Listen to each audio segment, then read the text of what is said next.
Reaching this content was no random occurrence or algorithmic accident. Life presents certain moments where intuition takes command and guides us toward answers the rational mind cannot formulate on its own. This represents one of those defining instances.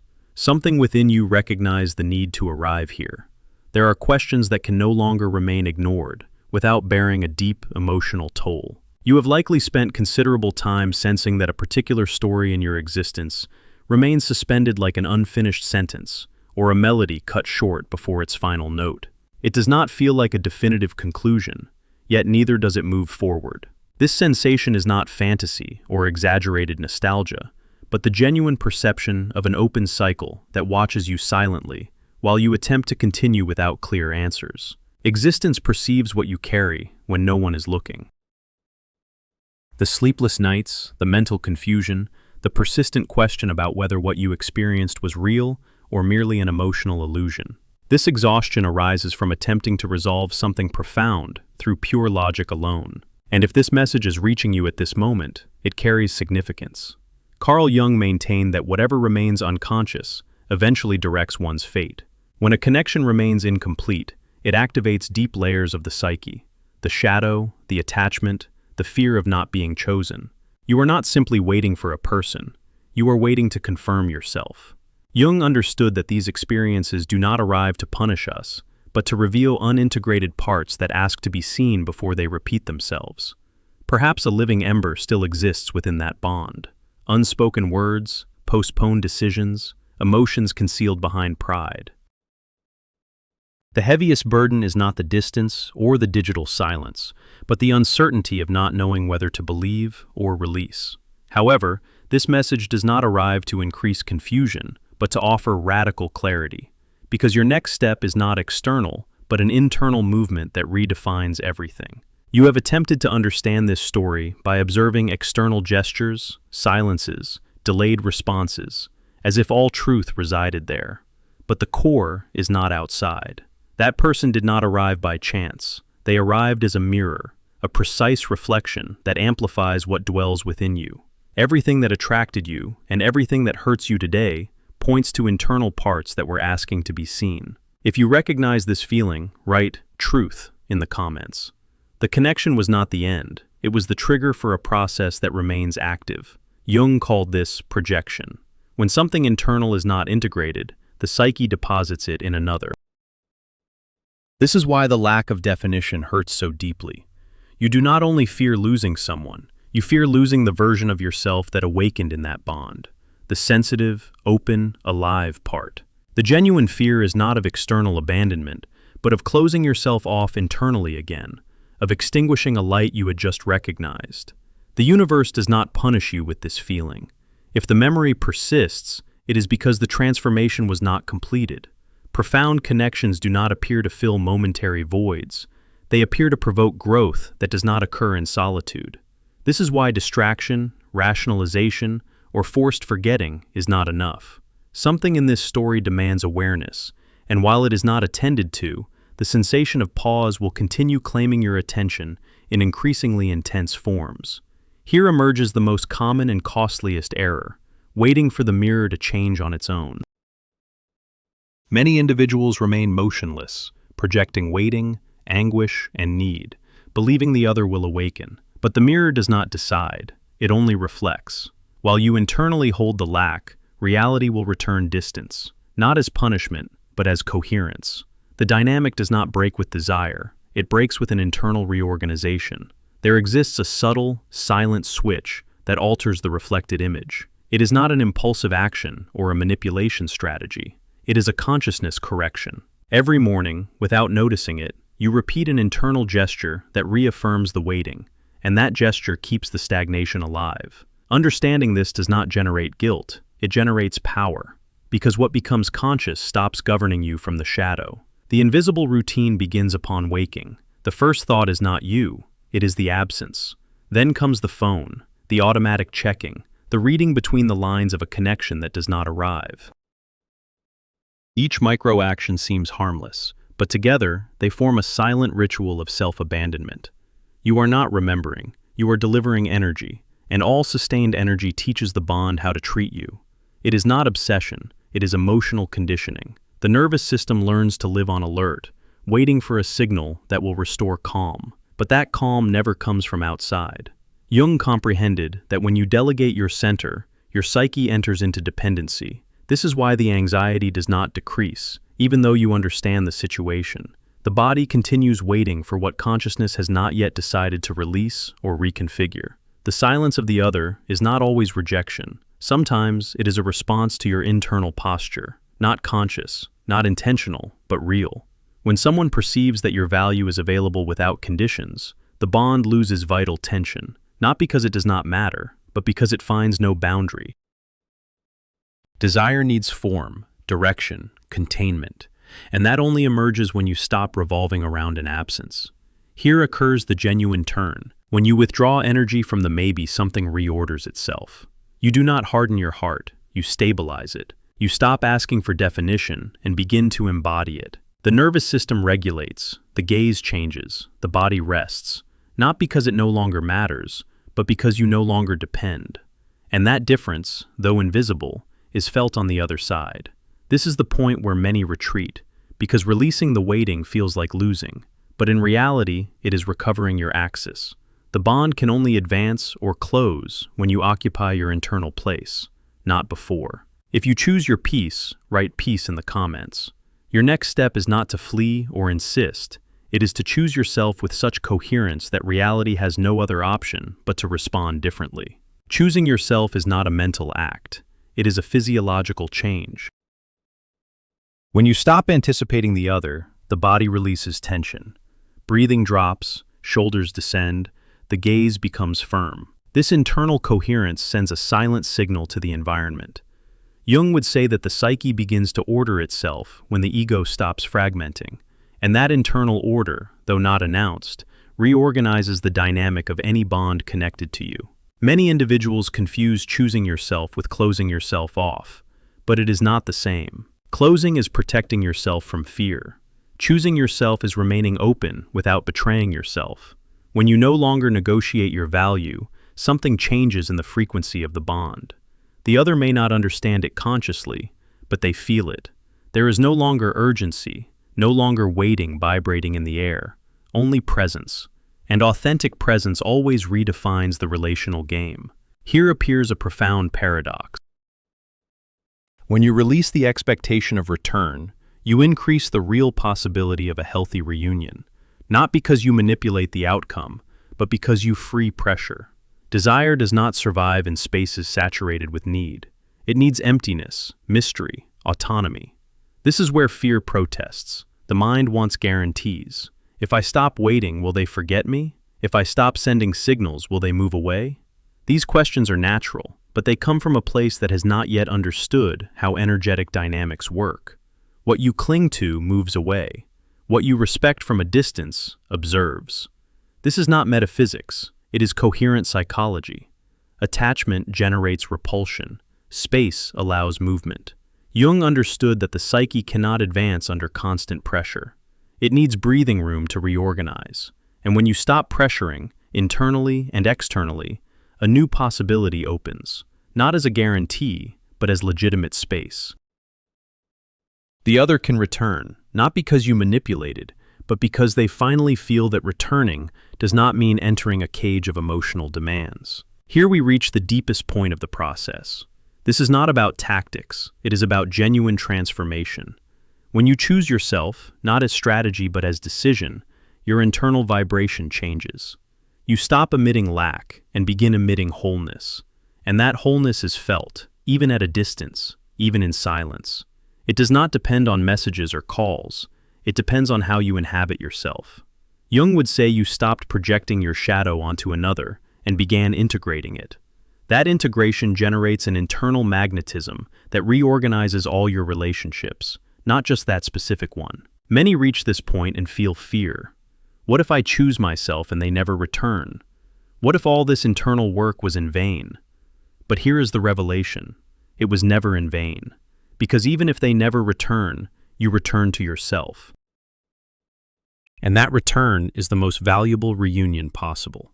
You are no longer fragmented, waiting for an external piece to complete you. You are whole, present, capable of loving without dissolving.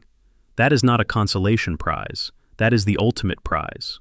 Everything else is a consequence, not the goal. This is where many confuse the path. They think the goal is for the other to return. But the genuine goal is that you return to yourself. And from there, whatever happens with the other is a bonus, not a necessity. Jung saw in this process the passage from neurotic love to conscious love. Neurotic love needs, demands, clings. Conscious love respects, allows, chooses. And you cannot reach conscious love if you have not first learned to choose yourself above the fear of losing. At this stage, you begin to notice changes that before would have seemed impossible. The anxiety that used to wake you decreases. The constant mental checking subsides. You can go hours without thinking about them, not because you forced it, but because your mind found another center, yourself. This is not forgetting, it is releasing. You do not erase the memory, you liberate it from the emotional weight that kept you captive. Jung called this the integration of the complex. When a complex is integrated, it stops dominating you from the unconscious. It becomes part of your story, not the controller of your present. Here you discover something liberating. You can carry affection for someone without that affection destroying your stability. You can remember with tenderness without the memory generating desperation. This is emotional maturity. Not feeling nothing, but feeling without being dragged. Jung maintained that this is one of the highest capacities a human being can develop. Feeling deeply without losing oneself in the feeling. And you are developing it, step by step, as you choose yourself over and over again. This process also teaches you to read reality differently. Before, every silence was a rejection. Every delayed response was a sign of disinterest. Now you see with more clarity. Sometimes silence is simply silence. Sometimes distance is simply distance. Not everything has a hidden meaning. Not everything is a message about your value. This clarity protects you from unnecessary suffering and allows you to move through life with less fear and more authenticity. You stop interpreting and begin observing. An observation without desperate interpretation is one of the greatest gifts of consciousness. Jung saw in this transit the passage from infantile attachment to conscious bond.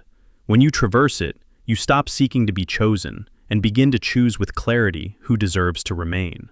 Now you understand why the silence was necessary, not as punishment, but as space for internal reordering. Without that emptiness, you would not have heard what was asking to be attended within you. The pause was the fertile ground where this new version of yourself was gestated. A version that no longer negotiates its value or dilutes itself, waiting for external responses. From here, life feels different, not perfect, but honest. Bonds stop being emotional refuges and become encounters. You no longer pursue signals, you interpret coherences, and that clear reading saves you wear, confusion, and self-deception. What stays, stays through resonance. What leaves, leaves without dragging you. This is the final threshold before closure. You have traveled the complete cycle, waiting, awareness, integration. You are no longer suspended in the air, you are standing. And from that internal posture, any outcome is dignified because it does not lose you. On the contrary, it confirms you.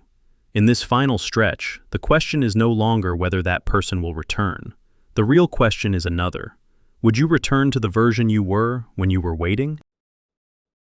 And the answer begins to feel clear in the body.